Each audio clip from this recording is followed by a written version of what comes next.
Baiklah, kita akan menjawab, eee, pernyataan ini dengan sebuah puisi, silakan dibaca bersama-sama.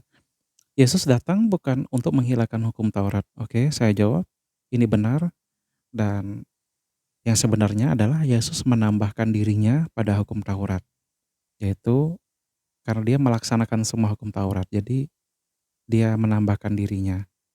Kemudian bagian kedua, Paulus menghilangkan hukum Taurat tapi berdalih menafsirkan hukum Taurat. Babi haram jadi tidak haram.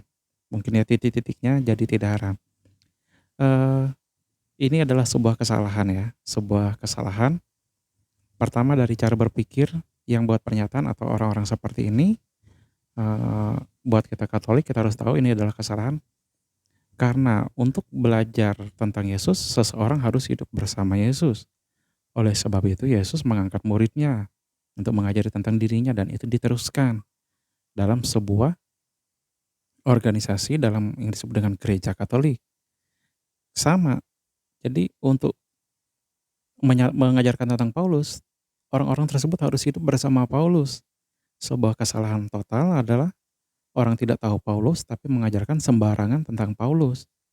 Dan sebuah kesalahan lagi bagi orang-orang di masa yang terpisah dari Paulus termasuk masa sekarang, yang tidak tahu Paulus tapi, mengajarkan sesuatu yang dia tidak tahu tentang Paulus dan dia mengambil sumber yang juga salah, sumber yang orang-orang yang tidak hidup bersama Paulus. Nah, jadi sementara dalam gereja Katolik kita sangat mengenal Paulus. Kita punya sumber-sumber yang utuh tentang Paulus. Jadi dan kita juga punya hubungan yang tidak terputus dengan Paulus, yaitu dalam gereja Katolik. Nah, jadi mengenai oleh sebab itu kita tahu bahwa babi memang dari semula Yesus, mengajarkan bahwa bukan babinya, bukan makanan yang haram yang merusak kita, karena makan yang haram Yesus sudah menjawab, itu dibuang di jamban sudah. Jadi yang merusak kita itu adalah kejahatan kita, dosa kita.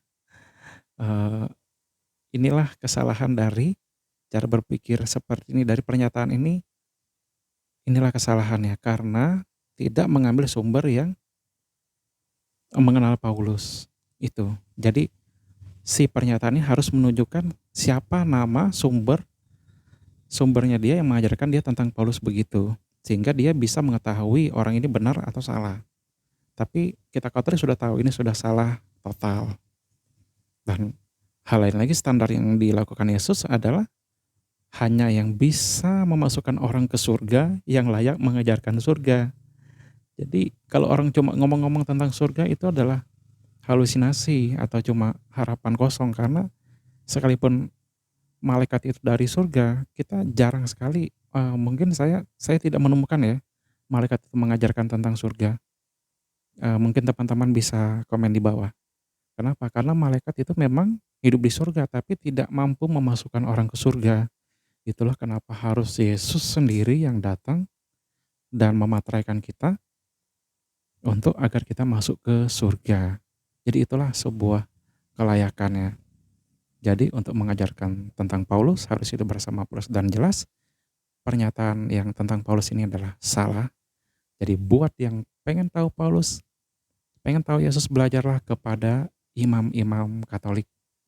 Belajarlah kepada gereja Katolik karena imam-imam Katolik sampai hari ini masih selibat seperti Yesus dan masih selibat seperti Paulus.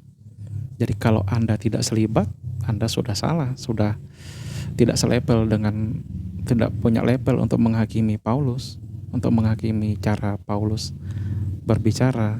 Jadi Anda sudah nggak selevel. Begitu. Di dalam Katolik itu ada namanya kelayakan, ada namanya wewenang, dan banyak hal lagi. Jadi ini adalah sebuah kesalahan menyatakan Paulus menafsirkan Paulus berdalih menafsirkan hukum Taurat. Paulus itu sesuai dengan ajaran gereja Katolik yang dia ajarkan tentang Tuhan Yesus, itu sesuai. Dan ajaran Paulus adalah ajaran yang bersumber dari Yesus, bersumber dari murid-murid Yesus. dan dia bertemu dengan Petrus, murid-murid Yesus lainnya. Oke, sekian.